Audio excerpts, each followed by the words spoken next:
Hi everyone. Today I'll be looking at the third partita from Allmännchen müssen sterben by Johann Pachelbel. Like the second partita, the third embellishes a single part using continuous 16th note figures. In the third, however, the bass part is embellished, while in the second it is the upper part. In the third partita, Pachelbel still essentially includes the chorale's bass notes within the 16th note melodic contour, although occasionally he also uses harmony notes from the chorale's alto and tenor parts, or composes the part freely. Because the embellishments occur in the bass, of particular interest with this partita is how Pachelbel treats second inversions, a topic I will discuss in more detail as they occur. As with the first and second partitas, here the four-part chorale texture is reduced to three. While the chorale soprano part is essentially retained as the partita's upper part, it is occasionally rhythmically simplified. For example, here a half note replaces the chorale's dotted quarter note eighth note rhythm. The partita's middle part is a combination of the chorale's alto, tenor, and occasionally bass parts. These parts are also occasionally rhythmically simplified or include a new rhythm. For example, this line, a combination of the chorale's tenor, bass, and alto parts, is written using an offbeat rhythm not present in the chorale. Throughout this partita, Pachelbel occasionally adds new chords not included in the chorale or changes chords inversions depending on which chorale part he is using in the bass. Pachelbel also uses motifs common to much contrapuntal music. The first motif is typically used as here to connect two harmony notes a third apart. Here the initial harmony note, the root note of D major tonic harmony, is embellished with an upper neighbour note before then moving through a passing note to B, the root note of B minor submediant harmony.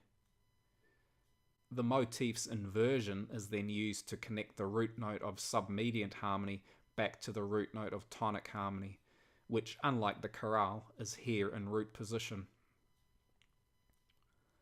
This motif again prolongs the root note of tonic harmony and is a variation of the initial motif.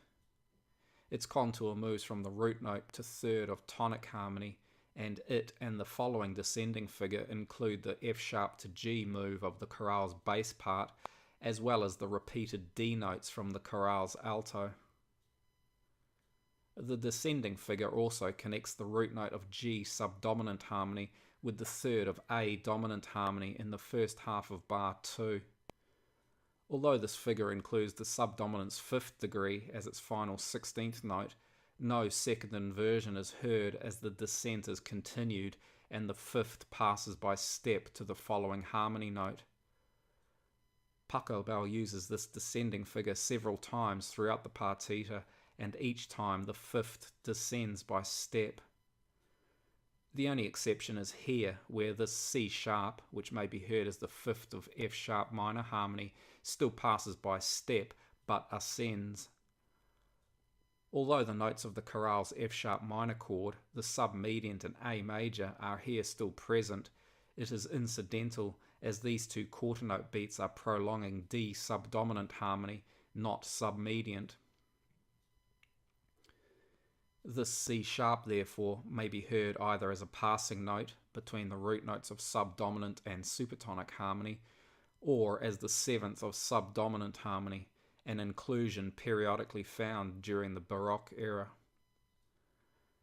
Here then the harmony notes are F sharp and D, the third and root note of D subdominant harmony, while the C sharp is a lower neighbour note.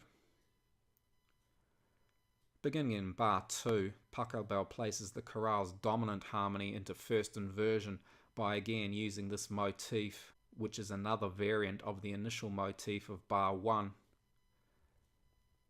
Here, because the dominant's fifth is sounded within two quarter note beats of dominant harmony and is also part of a stepwise melody which returns to C sharp, its usage does not produce a forbidden second inversion. As here, permitted second inversions are often introduced as part of an arpeggio where the chord's other degrees precede and follow its fifth, in a section where the given harmony is already established, and by step as part of a scale passage. Throughout this partita, Pachelbel treats all second inversions in this way. Here, the tonic's fifth sounds as part of this ascending scale passage. Here, the dominant's fifth, although approached and left by leap, is sounded within the 16th note figure prolonging A dominant harmony. Here, the E dominant's fifth is treated similarly. Here, although approached by leap, it is as part of an A major tonic arpeggio, which then continues through the following beat. Returning to bar 2, after the initial motif, Pachelbel continues to prolong the dominant's third using this changing note figure. He then uses an ascending scale fragment to connect these two D tonic notes before leaping back to the initial D. Here, Pachelbel again uses this motif, which he then connects to this motif and its inversion. All these motifs retain the notes of the chorale's alto part, which has here been moved to the bass. As already mentioned, the middle part here is freely composed and includes this 9/8 suspension over tonic harmony. Because the alto part is now in the bass, this final tonic chord is in root position. Therefore, instead of approaching this G, the third of supertonic 7th harmony from F sharp as in the chorale, Pachelbel uses the familiar scalic descent through the tonic's 5th. In this bar, Pachelbel then uses a combination of the chorale's bass and tenor parts to create the contours of the 4-note groups.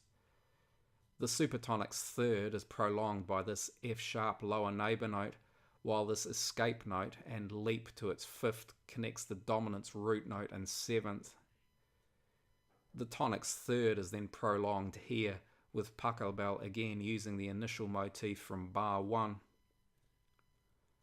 This motif is then combined with the descending figure through the A major tonic's 5th to connect with the root note of subdominant harmony. Through these beats, the contour of the chorale's bass part is retained, although here in the partita, the bass is raised an octave. Here, the thirds between the chorale's bass and soprano parts are retained, and this E passing note now moves in thirds with the soprano's G sharp. Pachelbel here again uses a changing note figure to prolong the third of this B minor supertonic 7th harmony, which, as in the chorale, then connects to the root note of E dominant harmony. In the partita, however, the chorale's 7th is omitted and the tenor's B note moves instead to the alto's C sharps. As here, this motif is commonly used to connect two harmony notes a third apart and uses a lower neighbour note to prolong one of the harmony notes. This motif also, a variation of this one, moves through a permissible second inversion to the third of A major tonic harmony.